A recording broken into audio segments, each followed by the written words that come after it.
जिल्ला परबतजरा महकुमानि मंगलाजरा हालामनि सिङाव थानाय बे सरकना माटियादल गामियाव थांनाय एप्रिल दाननि 21 अक्ट' मंगलबार बेलासे समनि 6:30 रिंगासो समाव गोब्राब बारहुंखाजों न'फोरखौ थेर-बेथेर सिफायनायखौ बिटिसिनि नोगोर जौगाखां बिफाननि मावफुं सोद्रोमा मुनमुन ब्रह्म बिथांनि बिथोन बादियै बिपिएफनि लाइमोन गांखंनि लेङाइ आफादगिरि प्रहलाद ब्रह्मजों लोगोसे गुबुन गुबुन बिबानाव थानाय दैदेनगिरिफोर आरो बगरिबारि सार्क मावख'गिरियाबो दिनै नुजाथिनानै बारहुंखाजों न' सिफायजानाय थागिबि सुबुंफोरनो बिटिसि खुंथायनिफ्राय 10,000 रांजों लोगोसे थानो थाखाय न'नि थिं लोगोसे प्लास्टिक त्रिपाल आरो जानो थाखाय माइरं दालि थाव गुबै लोगोसे दख'ना जोमग्रा गामसा बायदि बायदि राननानै होनायखौ नुनो मोननाय जादों।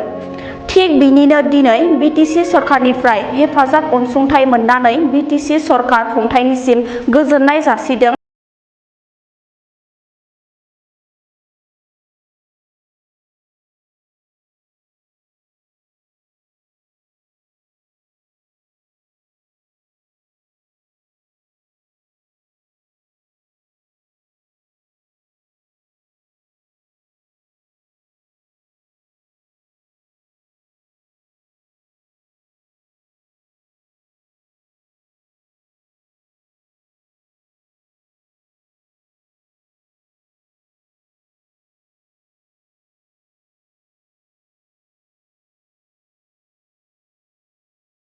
गभर्नमेन्टआ जोंनि गामिनि बे दुखुथिया बे बारहुंखाजों न' बायजानायाव नैबे समाव बिथांमोना अनसुंथाइ होफैनायनि जुनै जोबोर गावबुरा बिस्वकर्मा गावबुरा जानानै आं गोजोननाय थाबाय।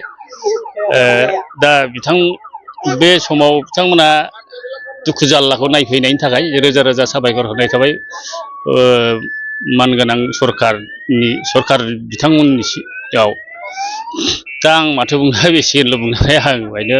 खोब दुखुनांथाव खोथा थांनाय दाखालि जाखिनि 21 खालार खालि जे मोनसे बारहुंखा सिमब्रेनाय मोनाबिलि 6:30 जानानै थांबाय। बे समाव न' बां गासैबो सिलिंखार जालांजोबबाय।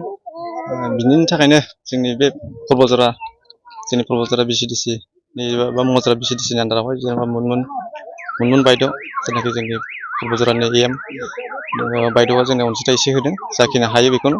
दा बेखौ जोङो मोननानै एसे गोजोननाय मोनदों आरो। मा गामि बेयो बिसरकना जायो।